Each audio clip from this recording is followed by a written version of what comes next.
company. They've been so gracious between Dorman and Chi-Tru there, who got me involved with heavy duty, and I always got to acknowledge this. So, but we're going to get right into it, and I see all over Texas, Michigan, Wyoming. Oh my gosh, you guys are putting a freaking pressure on me here. Anyway, if you guys watched before, don't even worry about what I am, what I do, and everything else. It's more of what can you get out of it. So we'll skip right to it. And of course, if you ever needed to reach me or call me or email me, there is my email, because I cannot answer all the questions, because I'm going to try to put 10 pounds of doo-doo in a 5-pound pail. So I'll try to watch the chat box, but it's not always going to happen. So last month, we did, what did we do? Oh, we did the diesel oxidization CAT, we did the SCR, we did the TPF. And in retrospect, I I threw this in. Did we put the cart before the horse? And there's a reason why. Okay? And the reason we did that slide, and I had it on last month too, if you look over here, if you see it over there, we have a couple of things. We got pre-combustion, we got combustion, post-combustion. So technically, we did post-combustion last month, but we're gonna flip it back to the pre-combustion, but that post-combustion with the SCR, that seems to be a huge issue with everybody. So now, let me make sure of my buttons here, okay? Now, we're gonna get into turbocharging. Turbocharging came before exhaust recirculation, and we're going to get into EGR also. But I'm going to try to keep it generic. Like I said, unfortunately, if you're talking about diesels, don't forget you got like your 6.7s and smaller vehicles, all the way to the 15 liters. You got the Detroits, you got the Cumminses, you got the Max, you got the Volvos. But they also have so much in common when it comes to trying to reduce your NOx, and that's what it's about today. Okay? So now, air induction for diesels, we're going to jump right into it. Right? We're going to try to figure out why we're doing what we're doing. It's all about volumetric efficiency. Those of you that work on cars, I'm sure G has done a lot of training on volumetric efficiency. Well, it's no different with diesels also. The diesel engines, they have suffered from low specific power output, maximum output per unit weight. We're talking the weight to power relationship. Main reason for that is power output is limited by how much fuel can be burned efficiently in each combustion chamber. That suck, squeeze, bang, and blow happens a little different in a diesel than it does with a gas job. But also they are truly more efficient, if you're looking at it that way, than a passenger vehicle. Now, the amount of air inducted is important for efficient combustion. So that air induction is so huge when it comes to these diesels. Henceforth, we got higher compressions and so on. So typically a diesel engine's capacity to induct air is fixed, and that is a issue. The maximum amount, because don't forget, you don't really have a throttle. The maximum amount of air inducted is dependent upon intake filter restriction, and I'll back up on that when we got into EGRs. There are some diesels that do have a throttle. But let's go back to this. The maximum amount of air inducted is dependent upon intake filter restriction. Pressure drops through all the intake ducts. And nobody really thinks about that. That filter is a restriction. So before we get that full air coming in, it's got to go through a path with some sort of restrictions and drops. Inducting air to higher density than ambient air allows for more fuel that can be added in proportion to additional mass of air inducted. Now, with the added fuel and air, power output will increase. But the question is, how can we get this added air? Okay? And this is why we're heading where we're heading. Forced air induction. Forced air induction. Easiest way to improve volumetric efficiency is to add an external device such as a turbocharger, supercharger. We're not going to get into superchargers. When I first started, I got heavy, the Detroits with the superchargers. I mean, that's a story all by itself, when the Detroits started running away in the old days, the 2 cycles. But anyway, we're going to stick with turbochargers. Okay? Basically, these units force as much air as possible into each cylinder. Turbocharger is an air pump. It really is. It provides higher pressure and density than ambient air. Those of you working on cars, look at they're able to downsize the engines due to the fact the cars added turbochargers in there, So now, higher concentration of oxygen for improved combustion, resulting more power, improved engine torque, output, cleaner emissions. And I got to tell you, all day long, when I started, I'm not even going to tell you, it was back in the day. We had a lot of Cumminses, and say, I'm trying to go back into the library here in the archive, but I'll give you an idea how much power these turbos add. We used to have naturally aspirated, say for example, 250 horsepower Cumminses, and all of a sudden some of the newer ones wound up coming out with a turbo, and you could boost it up to 270, 290 horsepower. Well, it's like, wow, why don't we add a turbo to it? Which we could, but there was enough power, enough horsepower, enough going in when you added that turbo. If you had older head bolts and stuff, you'd actually break them head bolts. That's how much of a huge difference it makes. So I just wanted to throw that in. So turbocharging is nothing new for me. Now, again, higher concentration, more power, cleaner emissions. Forced air induction. This is just a typical turbocharger. They've been around for a long time. They're nothing new. Cars, just take my word for it. They've been around a long time, but what we're going to get into is like what has changed. So going back to the basics, using exhaust energy, increase engine power by directing exhaust gas to rotate a turbine, and you can see it over there. Okay? The turbine wheel. Okay? You get your exhaust coming in from here. That exhaust is going to drive this, and of course this shaft is hooked up to, and the best way to describe it is a compressor wheel. You're compressing air, and what you're doing, you're compressing fresh air into the combustion chamber at a pressure higher than normal atmosphere. That's as simple as it's going to get. Okay? Now, here is an older turbo. Just pointing out exhaust turbine, using exhaust energy, compressor turbo spun by exhaust, showing you both sides of this. Now, you want to look at this middle picture here, okay? And for years and years and years, if you change turbochargers, shame on you. Say this turbine, everything took a crap in here. Shame on you if you didn't make sure that oil was getting in there, and at the same time oil was able to drain out of there. That oil is so important. Doesn't matter whether it's this old style or the newer styles we're going to get into. The real world,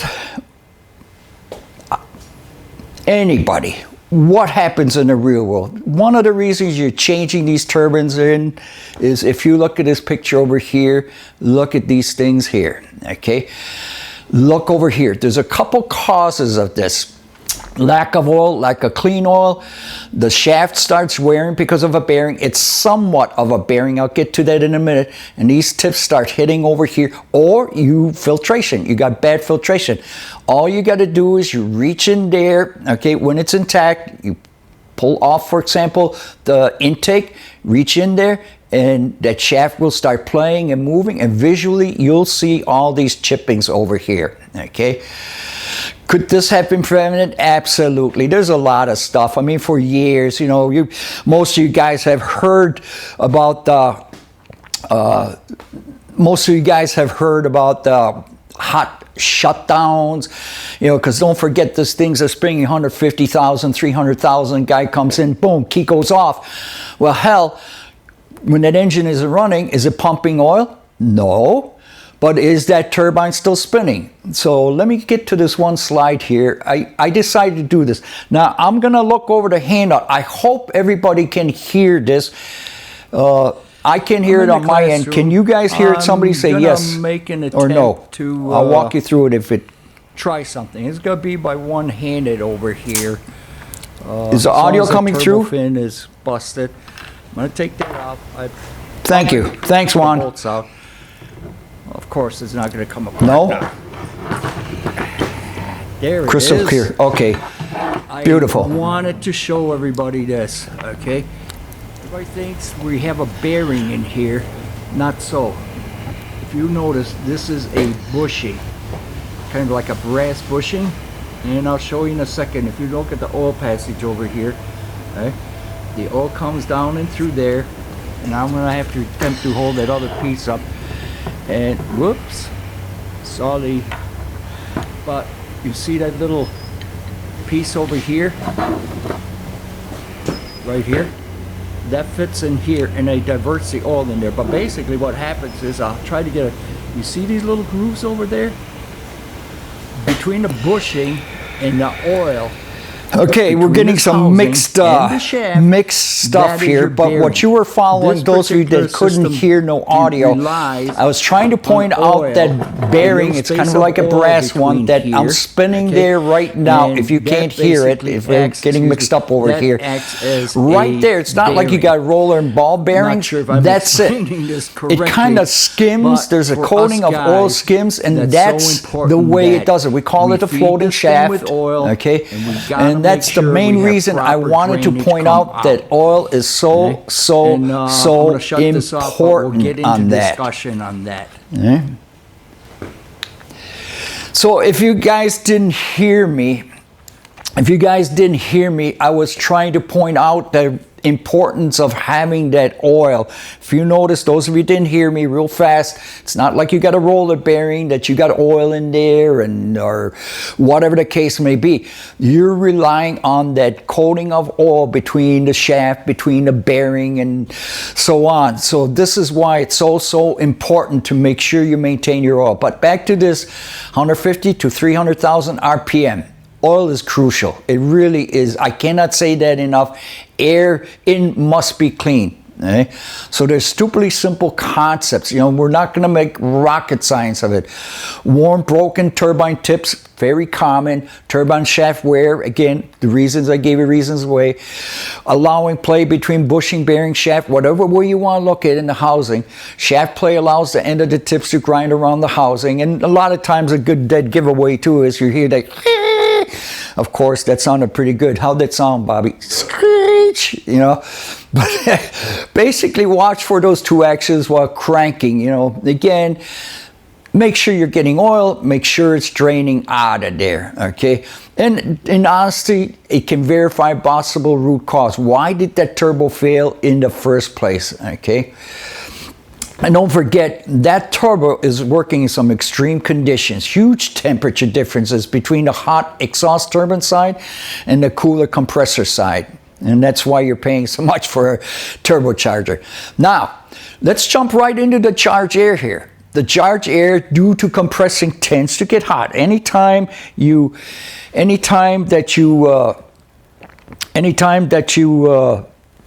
that you charge or compress air, you're going to have heat. I mean, that happens when your pistons are going up and down, your compressing air gets hot.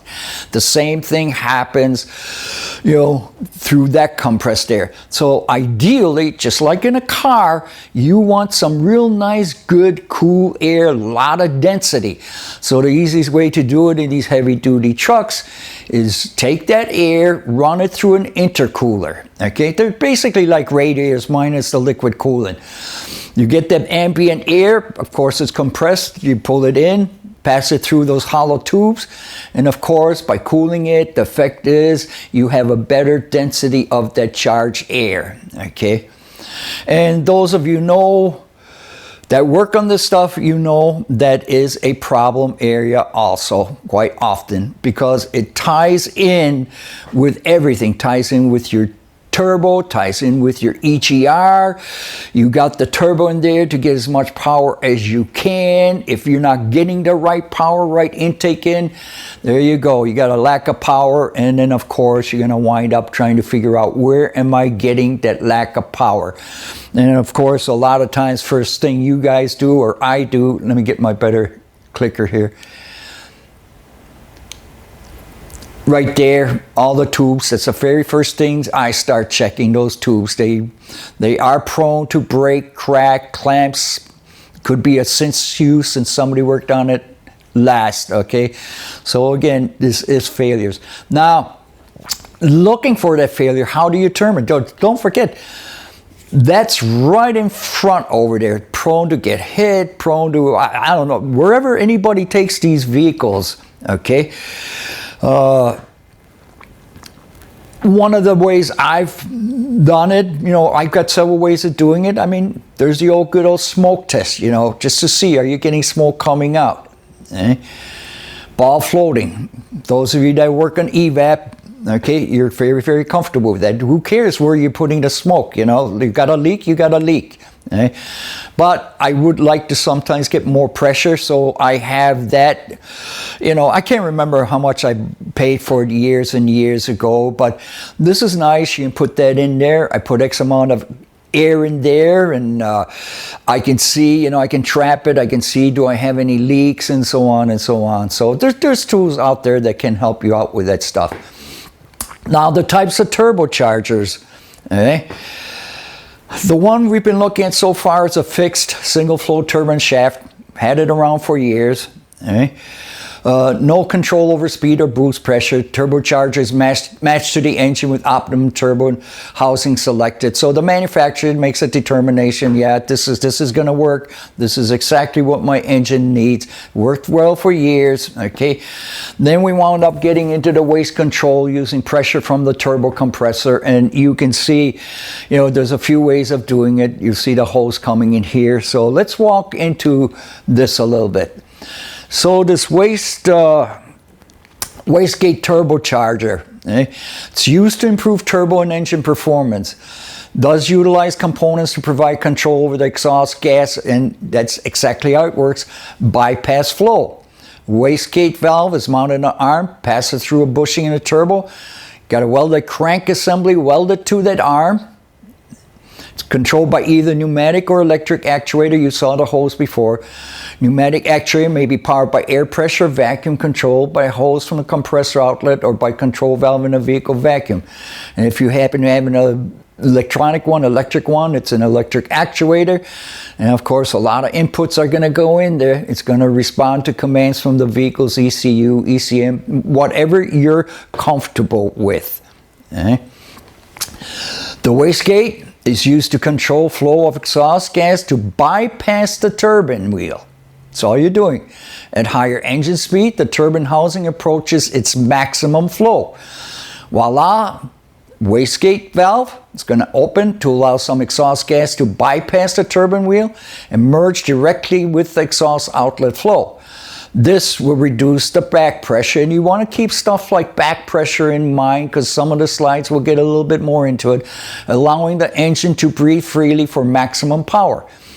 At low operating speed, low boost level, okay, pressure in the control valve, hose, and actuator is low, so the turbine bypass valve is closed. Now you're going to accelerate. The turbo is going to respond to the increasing exhaust gas. Look at it as energy by speeding up and providing more boost pressure and airflow to the engine.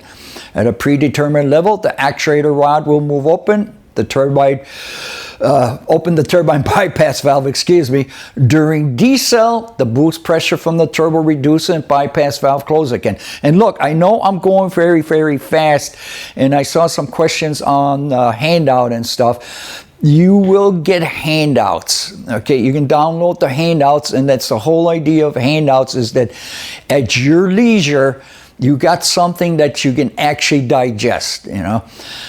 Now, keep it simple. I always love keeping stuff simple. Driver complaint, lack of power. So you're going to road test to verify, okay? And if you take the truck out, you kind of get a feel after all these years, what does a engine feel like when you're going down the road? It's going to really rock up, you know, you're going to have a lot of power and stuff. And then when you get one of these, it's like, oh my gosh, it's not really, man, it's taking forever to get up there in the RPMs, correlation, RPMs, power, and so on and so on, okay? And then, of course, this is where understanding, you know, description operation, we just did it, and this is our very first exposure to it. You're going to have to do a little research, okay? Now, experience, one of the things I'll always look for, knowing, and I don't care if it's on an Isuzu or whatever, if you got a wastegate, you got a rod, look for the frozen arm linkage, okay? If it's not frozen, whatever the method is, it's getting controlled, apply vacuum pressure, verify if the valve moves. If it doesn't move, chances are good it's the valve. If the valve moves, check control source, hose, fittings, leaks, plug, electrical, check for power, ground, electrical control, okay? And again, on these type of turbos, chances are pretty good the problem will wind up being something simple, okay? It's just, you know, if we were doing the electrical, what are you gonna wind up having? You know, wiring connectors and so on and so on, yeah. However, that wasn't good enough. Eh? The next generation, we went into variable geometry turbochargers, VGT. You might hear the word VNT. The VNT, that basically, it really is truly a Garrett trademark. You got Halstead out there, you got Garrett out there. You got quite a few manufacturers. Before I get into this variable turbocharger, okay, the primary function, keep in mind, of the variable geometry turbocharger is to build boost pressure more quickly to improve the transient response, and this is why we're heading there. The VG turbo can also be used to increase the exhaust manifold back pressure. This increased back pressure is used to force a portion of the exhaust gases through the EGR system, and we're going to get into that in a short. This helps to increase the pressure on the exhaust gas over that of boosted air from the charged air cooler. The VGT can also be used for exhaust braking in certain situations. Not every vehicle is going to do that. So before I put this in here, I guess maybe if I did this, maybe you have an better understanding why it's variable. There's such a thing, it's a design parameter, you call it AR ratio.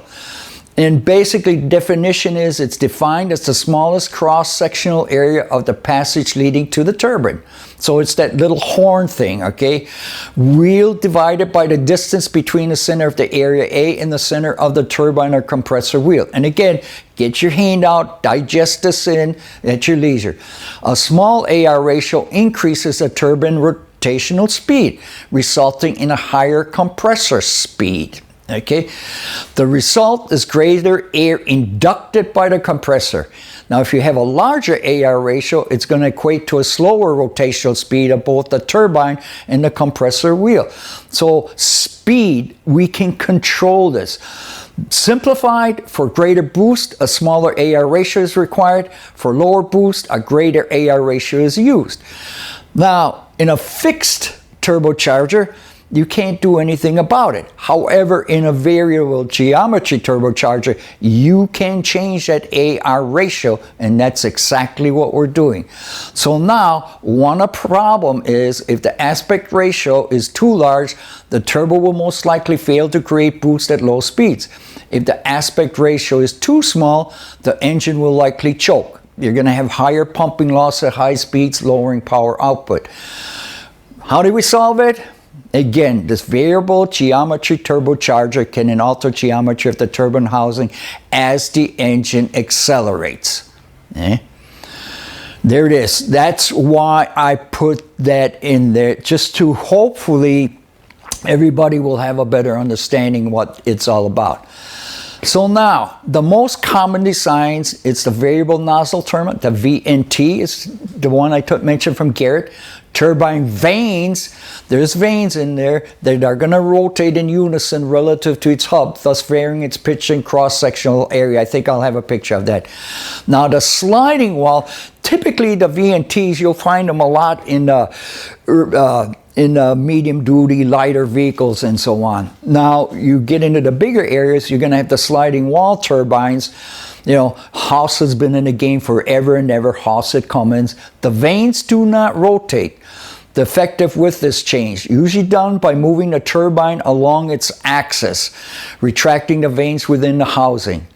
These VGTs are also used to control the ratio of exhaust gas recirculating.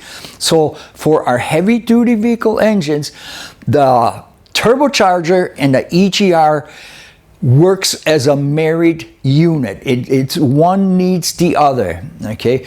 So to control increased manifold pressure until it exceeds inlet manifold pressure. That's what you're trying to do with that, okay? This promotes exhaust gas EGR. ensuring sufficient EGR rate even during gear changing. And that was one of the issues too. Lag, I'm sure you guys have heard for years that lag in between shifting and everything else. This helped reduce all that lag, okay? Now here's a variable nozzle. I got the arrow, pointing at it. Those are turbine vanes, okay? These are the VNTs. Now here is an example of this from a Cummins CX-15. And if you look on that right over here, okay, this changes here on its axis, radial, whatever, what I had in the previous slide. But that's how you change the opening. Okay. Just want to make sure, okay. Again, if you're looking at that picture over there with the nozzle ring fully closed, the turbine, and we call it the volatile exit area, is at its minimum. That's going to create the maximum exhaust manifold pressure. That turbocharger shaft speed and boost pressure are at their highest, is the way you want to look at it. The VGT actuator that you see on top over there has built-in electronics that send information to the ECM about its travel capabilities. Again, it has all to do with the travel. The travel capabilities include total range of movement from fully open to fully closed, and it also inputs also the amount of energy required to accomplish that movement, and current position of the actuator. All these electronic capabilities of actuators provide diagnostics and fault code reporting, of course, through the ECM. So again, we went from a simple turbocharger, no electronics, nothing, and now we're heavy if the electronics. And if you ever go and you get in there and you have issues, you guys that get into this stuff, you know the amount of diagnostic codes that are involved with this. Now, here's just another example. Again, EGR cooler, Volvo VGT diesel engine with EGR emission technology. And this is the only reason I plucked that picture is you've got the EGR right in front, you got the turbo on top, and we'll get into the cooler here in a bit here. So now, the VGTs, they're controlled by the vehicle ECM. The VGT actuators, again, they have their built-in electronics, send information to ECM. Speed, we talked about travel capabilities, position of the actuator, and so on. And of course, the nice thing is it's electronics, computer control, computer senses, provide diagnostic fault code reporting through the ECM. Now, and I've run into this. This is from Cummins. Note, if the VGT actuator must be replaced, I'm talking about the actuator, the new device must be calibrated. New VGT actuators are not calibrated by the manufacturer. Now, I take that back.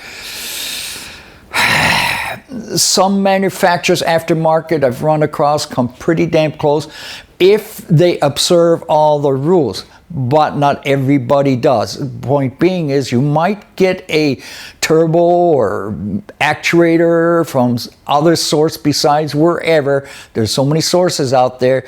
You need to be careful on that stuff. But anyway, let's get back to driver's seat observation. I'll get back to the VGT actuator in a second.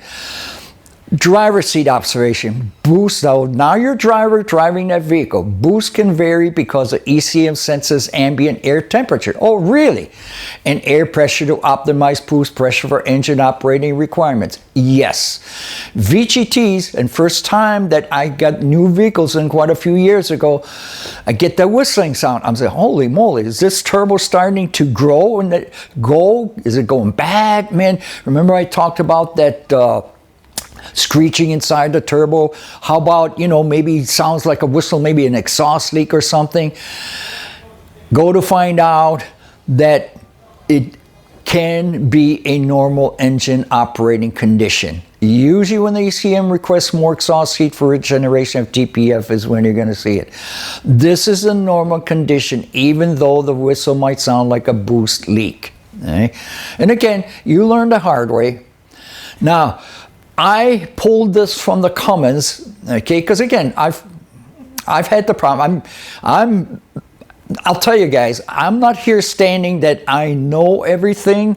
That ain't about to happen. Okay, I do not know everything. I'm just like you guys. At any given day, I could be working on an Isuzu, I could be working on a Cummins, on a Volvo, a Mac, you name it, anything. So it's hard to keep up with everything, and there's always the first once or twice, first time you do something. So this is why I decided to put in this. So from Cummins, start with a search, of course, search for operating procedures. This is basic diagnostics, guys. Fault code instructions, service instruction bulletins, parts references, and so on. Now get comfortable with all that knowledge. You don't want to get halfway through or most of the way to find out you are not equipped to finalize the job. Don't forget, I'm not quite sure who's watching these. These could be, you know, guys that have, maybe it's a single shop, a single person operation, a small shop. So you're limited with information and so on. You work on 100 gazillion different models and everything, and now this comes in, okay? And that's why I'm going through this, okay? Try to eliminate those surprises that seem to crop up on occasion. And that happens. That happens to me, happens to everybody I run across. So the following slides, for example, need to know from Cummins. Okay. This engine uses variable geometry turbocharger actuator. The electric VGTA is not serviceable component of the turbocharger assembly. If it is determined that the electric VGTA actuator requires replacement during troubleshooting, the entire turbocharger assembly must be replaced. Electric VGTA actuator calibration can be updated if an update is available. If troubleshooting indicate to update, again, this is why you gotta read RTFI, read the freaking instructions. If troubleshooting indicates to update electric VGT actuator calibration, now see the following. So I'm going to go in the following. No, a little side note there. Downloading calibration code into the turbocharger actuator is only required if directed by campaign, temporary repair practice, or warrantable repair. So again, you gotta read. Turbocharger actuator calibration code downloads can be performed, you know, if you have an inside electronic service tool. The inside electronic service tool connects to the turbocharger actuator through the engine control module. You're using your J1939 data link. The install calibrate section must be performed after the calibration code download process if the actuator is not yet installed on the turbocharger, you know. So again, down on the note in there, this is the operating procedure for calibrating VGT actuator, which must be done every time a VGT is installed or removed. But it also can be done with the VGT left in place. We're talking about the actuator. The turbocharger actuator is not removed during calibration code download. No further steps are required. The turbocharger actuator calibration code download process occurs with the key switch turned on. Always follow the instructions on the service tool screen. And if the tool will not communicate with the key switching on, cycle the key switch and try again. No different than anything else we work, cars, whatever the case may be. Okay? Now, here's a nice little side note.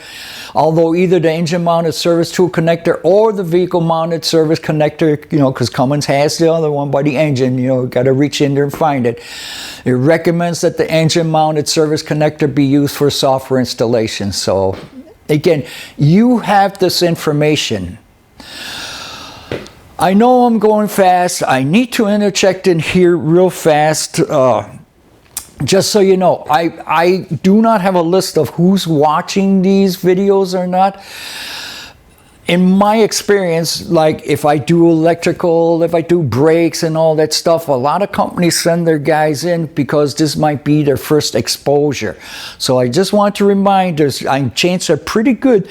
There's guys watching right now that have all sorts of different ways of doing it. They've been around the mill. They do it all sorts of ways, you know. But again, you need to be patient. This is for everybody, and hopefully, you know, even something might click that you as a veteran didn't run across. And keep in mind our 1 hour time constriction too, so we can't get anything. But I had to throw that in, so just a little reminder. Okay.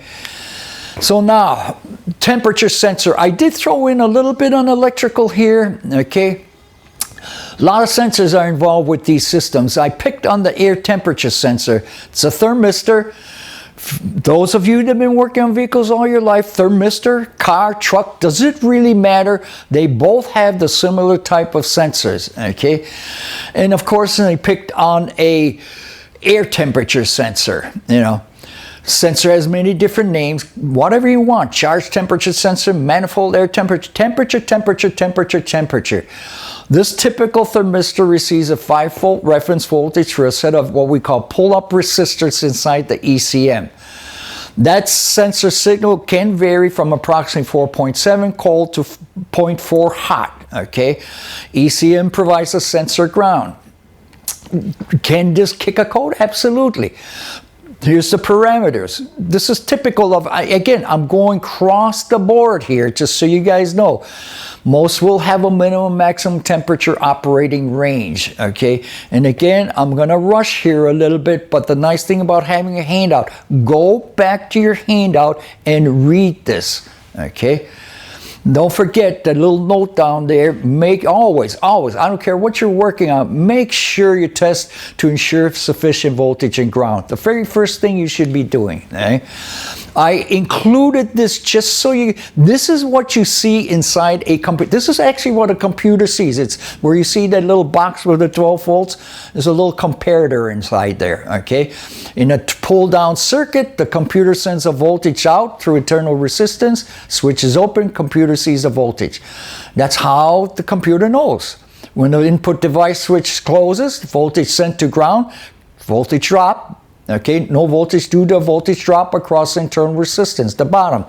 So now the computer knows exactly the state of that switch or whatever the case may be. So now a NTC, it's a 2-wire sensor. Again, I mentioned intake air coolant sensor. It's going to receive a reference voltage. You actually got a picture in there to see how it works, okay? Secondly, wire is simply a ground from the control module. The circuit inside the control module can be turned a pull-down circuit, again, like from the previous slide, okay?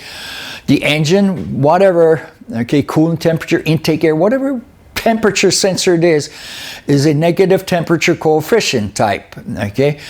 So as the sensor warms up, the internal resistance lowers. Doesn't increase, it actually lowers, and voltage drop across a reference resistor in the control module will change. Okay, when the temperature sensor resistance lowers, voltage drop across the reference resistance increases. Okay,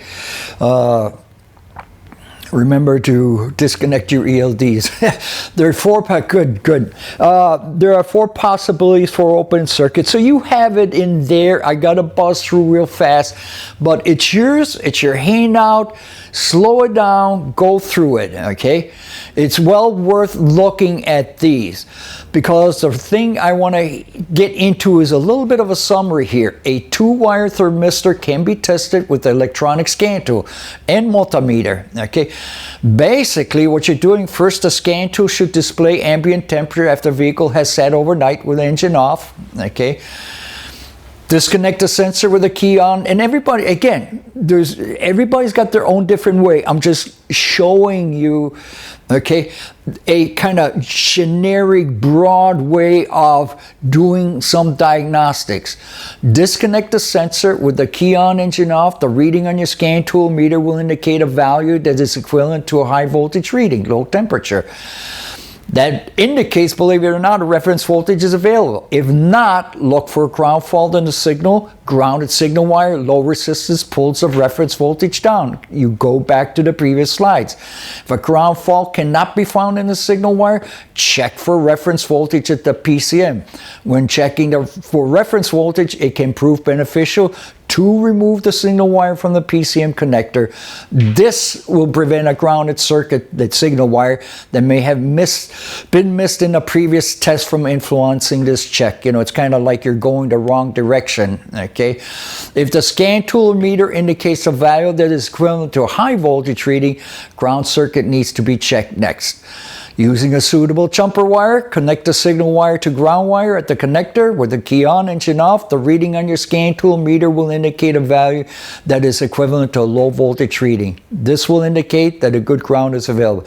If not, that portion of circuit is fault. Okay, don't forget those good old intermittent faults. Okay, you guys know exactly what I'm doing. Oh, gee, it's working right now. Okay, wiggling. The old wiggle test from years and years ago, it's still relevant today.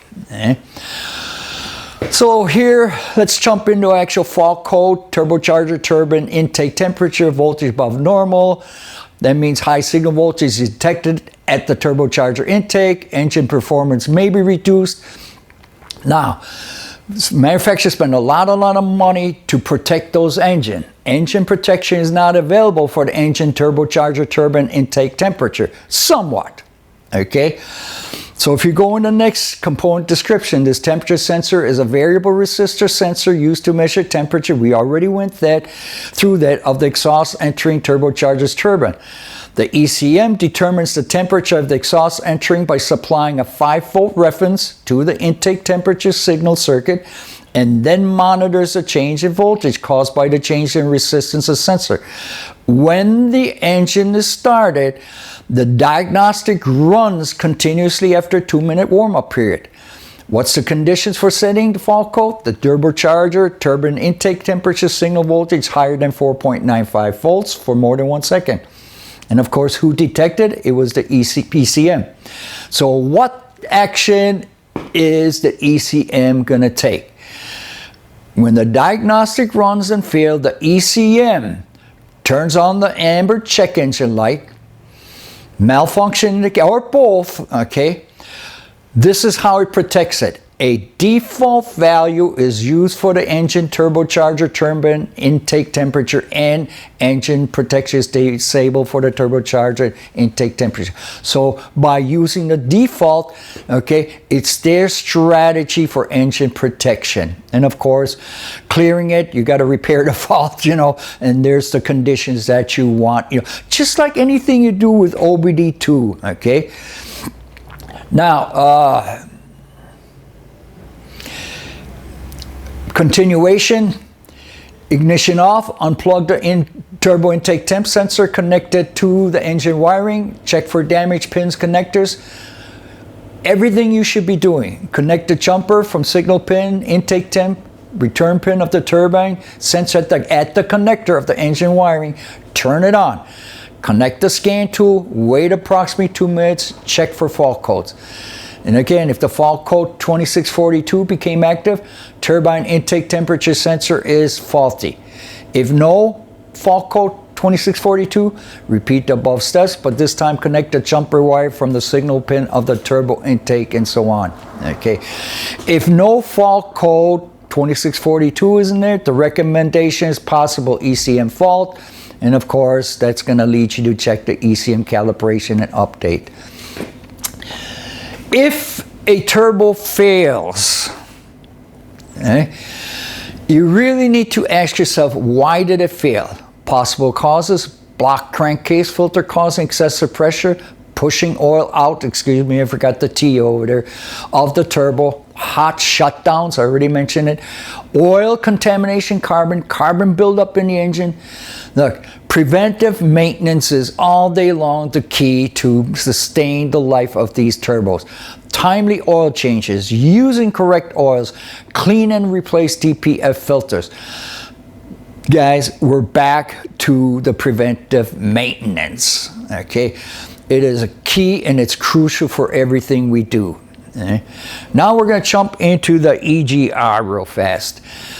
EGR is not new. It's used in gasoline and light-duty diesels for years. However, application of heavy-duty diesels was not required until new emissions limits were conceived for heavy-duty trucks. EGR absolutely is nothing new. We embraced it when the feds came along and says, you guys gotta knock down that NOx. Okay? So the concept is old, older than me. Not just kidding. I think I'm older than EGR. But anyway, EGR routes controls flow of exhaust gases in the intake manifold.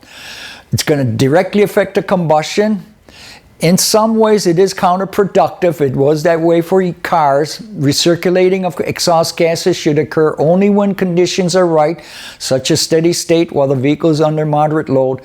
Engine performance may be adversely affected if the system operates at the incorrect time or has the incorrect flow rate. Okay? Temperature is important. Now, the reason we're doing this, okay, last month we did the SCR, that's post, okay. Now here we are, we're in the middle of the combustion, and that's where we're really going to try to reduce NOx. NOx forms in high temperature combustion. Solution, let's cool down that combustion. Okay, lean mixture reduces HCCO. Revisit the emission part 1, and I walked through that, and increases temperature for NOx. NOx can be controlled through the displacement portion of air fuel charged with the inert gas. Okay. The exhaust gas dilutes the incoming air, displacing some of the oxygen. Let's face it, less oxygen results in a slower burn, reduced peak cylinder temperature, reducing NOx, but also it could affect the power too. It's a balancing act. Another benefit is that the cool exhaust gas absorbs some of the heat generated during combustion. Okay. Bottom line is the hot exhaust gas air needs to be cooled before entering the intake. Components. Typical components, you got an EGR throttle valve, EGR cooler system, and again, I'm trying to look at commonalities, temperature sensor, oxygen sensor, and so on. The cooler itself, primary purpose is to cool the exhaust gases. Provides a coolant flow, remove heat from the gas side of the core. And of course, big area over there, is a delta pressure sensor. Big input, when it comes to EGRs. It's called delta pressure, but I'm comfortable using pressure differential sensor. It monitors the pressure difference across Ventura in a transfer pipe. Again, I'm keeping it generic. Then, of course, we got to know the temperature. Okay, it's very, very important. The ECM uses the delta pressure, exhaust temperature to determine rate of EGR flow. Okay? Some use a mixer, EGR valve. Everybody's got their own name for it. Used to control of exhaust gas through the EGR system. Okay? Why we have it?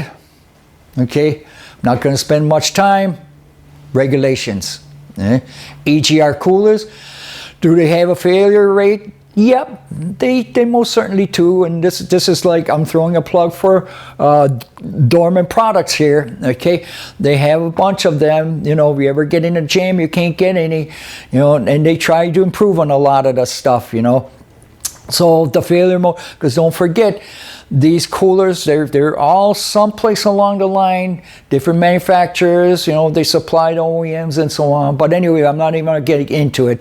Internal leaking, coolant leaks in exhaust and so on. And that's just an example, applications. You can see it. I mean, they've come a long way. Look at the comments from 2017 to 13, 2023, 08, Mac, and so on. Now, the EGR components, coolant control valve, as per Navistar, I told you I'm trying to keep it all kind of generic, consists of a coolant flow valve, coolant mixer valve. Again, this is nomenclature.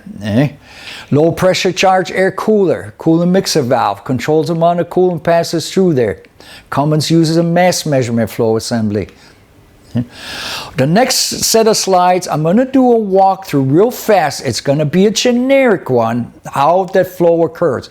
But before we do that, you need to know the two different type possibilities you might run across out there of the EGR systems, high pressure and low pressure. The high pressure, in the high pressure system, the exhaust gas is circulated on the high pressure side upstream of the turbocharger. The advantage is that the pressure difference to move the exhaust gas from exhaust side of the intake side is higher, and it can be altered, guess by who?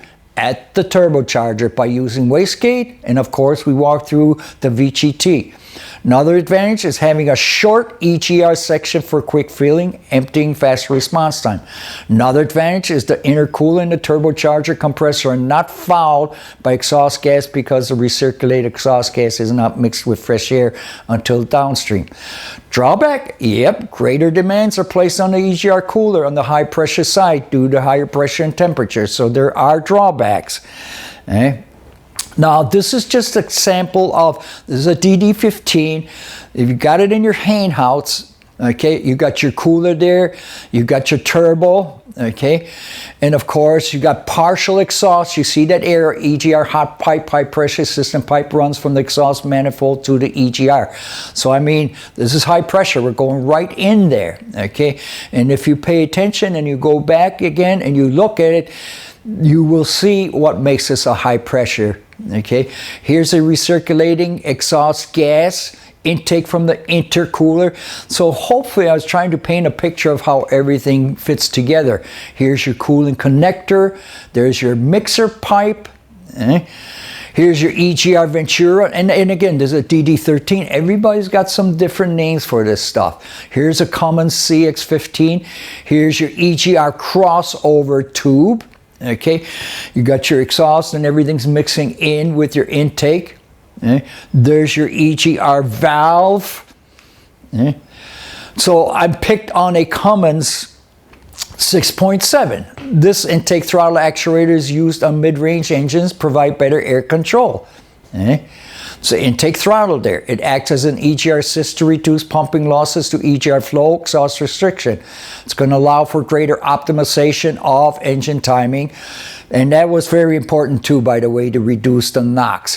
For example, closing the intake throttle limits the intake boost air, reduces pressure the EGR flow works against. This intake throttle actuator ITA closes when EGR and VGT are not capable of providing the commanded EGR flow without assistance. There's your pressure differential valve, three-way wire pressure sensor used to compare pressure differential between exhaust and intake. Common for the ports to accumulate water, moisture, and get packed with carbon. All day long, you pop one of them off of there, you look down there, half the time that could be your issue. They can be cleaned and blown away, okay? Also, a little side note, an EGR cooler can coat the sensor with ethylene glycol, creating additional issues.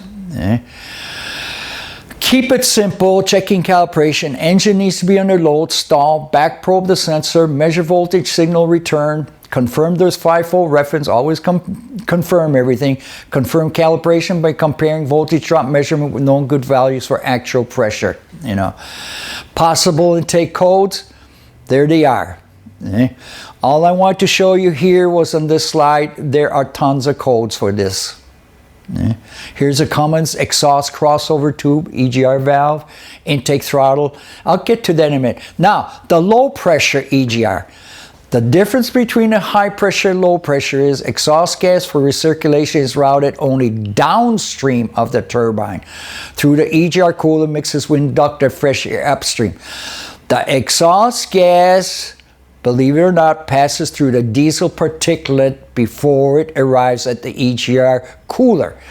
Benefit is non-found the EGR cooler, also lower temperatures, air results, lower temperature, okay? By lowering intake temperature, we already went through it, we're hopefully reduce NOx and so on. The drawback, reduced dynamic responses compared to high pressure EGR. Now, I find that most of heavy-duty trucks, they have really opted up for the high-pressure one. So now, let's take a simple journey here. Starts with ambient air passing through the air filter. We already talked about suffering a drop in pressure. The pressure-reduced air enters the inlet duct plenum, goes through the turbocharger, the compressor. Again, I'm simplifying it. Everything you see on here, we went through with the turbo and stuff. Air exiting the compressor has a different makeup of density, temperature, flow characteristics, why it's going to the air intercooler. At the intercooler, this air recovers density. We went through it. As it exchanges heat with the cooling media. The cooled denser charge air passes through an EGR valve on its way to the intake manifold. The exhaust gas recirculated from the exhaust manifold enters the EGR where it's metered and mixed partially with the fresh air prior entering the intake manifold. Once in the intake manifold, the mixture of air and exhaust continues to mix. My question is, where did the exhaust gas come from? And you know the answer now. Depending on the pressure differential between the exhaust and intake manifolds, EGR flows from the exhaust manifold through EGR cooler, where it loses some pressure, exchanges some coolant medium. It then proceeds to the EGR valve as described in the intake journey. Basically, reread it again. This basically describes in general what components of the EGR system are, what impacts each of the components, not to mention how each component impacts each other. Okay? Next month, we're going to look at some issues and so on, troubleshooting. So here, real fast, I know we're running out of time. This slide shows you the EGR cooler, symptoms related, increased smoke, poor engine performance, reduced power. Inspection, visual, all day long. Visually inspect the EGR cooler for any visible signs of damage. Check for leaks, carbon buildup, check for coolant leaks. Pressure test, I'll get to that, I will do that real fast. Perform a pressure test on the EGR cooler for leaks. Apply pressure coolant inside the cooler while monitoring for drops. And again, use your service tools to get any codes and so on. Can we have problems? Yep, all day long. 2 failures, plugged with soot, restricted exhaust, and of course, guess what? Because the thermal cycling, hot, cold, constant pressures, you can get fractures, okay? So there are some diagnostics, okay? Real fast, I'm gonna back up here. Over here real fast. Look, if you got a radiator and stuff, you suspect a leak. You're going to take your radiator, you're going to pressure test it, you know, and all that stuff. And then you're going to have a gauge on there, okay? And you can zoom in on here. Okay? In this particular case, I just plugged the one into the coolant, the other, and basically what I'm looking for, I'll put about 30 pounds in there, and I can shut it and seal that system, and I'm basically going to watch the gauge or walk away if it's a slow leak. Should my gauge drop down? No. If it's perfectly intact, I have no leaks, just like a radiator. So I just wanted to show this stuff. And real fast, Bobby, hone in on here, because we're almost done here. Now, this is from a Cummins. Actually, I'm going to put that on. There is a throttle plate in here. This happens to be from a natural gas one, but it's still a Cummins. Here's my system here. Okay, exhaust is going to come in here. Okay? And then this valve will direct it. Okay? There's a throttle plate in here. Now, this is a throttle control, senses and receives information. I pulled it off. Look at that, computer control. The gears will work, it senses it. This one here, real fast, this happens to have a mass airflow. So my point being is, quite a few years ago, the strategies that cars have used, we crossed over into the diesels. So we're doing the same exact thing here, you know. So I always like to prove out, look at the sensors, everything. So if you zoom in over here, zoom in over here. Okay? What is this, guys? If you work on cars, right? Don't you have issues with these like mass airflow sensors? You clean them and all that kind of stuff. That's all I was trying to show here with this. We're running out of time. Okay, we're just about done here. Let me click this forward. Wow. We are, Chi and I, okay, we got our heads together. Chi has been doing air conditioning for years. I did air conditioning years and years ago, but he's got a great PowerPoint thing. I'm working with him, put some PowerPoint in more on the heavy duty side. And we are going to start going out there and we're going to do 2 to 3 day air conditioning classes. We're willing to travel. Okay, we're willing to travel, and the way it works is the first one we're going to do here in June 19th and 20th. One of the companies going to provide a truck and everything, and we're actually going to do some hands-on. And I'm really, truly looking forward to working again with Chi. So if there's any interest, please get a hold of Dorman, get a hold of G, get a hold of me, not just for this class. This class we're filling up pretty good. I'm a little surprised, but we're willing to travel all over to do this. You know, and again, we're hitting into those months with the summer months, and the reason we're doing it is so many people, they might know how to hook up gauges and stuff, but there's more to it than hooking up gauges, you know, and so on and so on.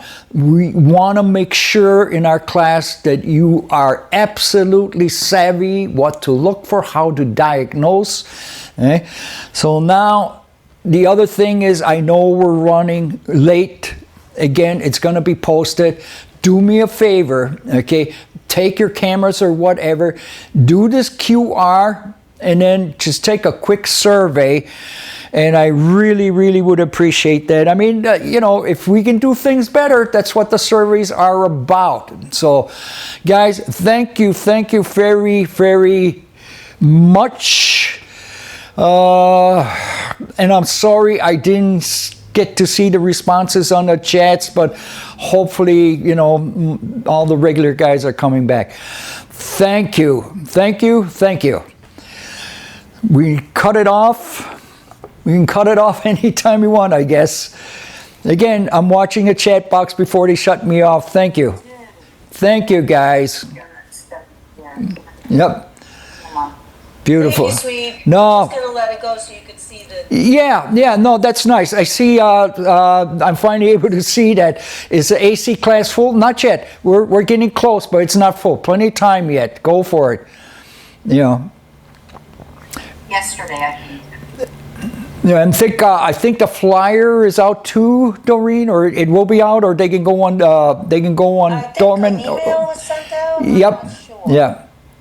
I'll work on that. That's for your AC up there in Buffalo. Yep. Okay. But if we get enough response, we'll go all over. You know. Yeah. So, all right. And I appreciate the nice comments too, guys. Here, you know, thank you, always great info, and so on and so on. You know. Beautiful. Thank you. All right, Swede. Thank you, Swede. All right, take care. Everybody stay safe out there. It will be recorded and it'll be up on the ATS training website under videos.